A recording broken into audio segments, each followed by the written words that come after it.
couple of things to note is that sneezing and hiccups are totally normal. They're just a reflex and you don't need to worry about it at all.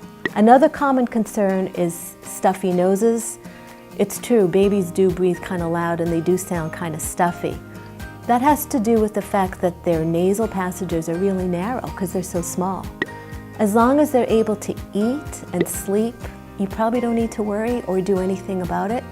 If you want to try something, I suggest just running a humidifier because humid air is less irritating to the nasal passages than dry air.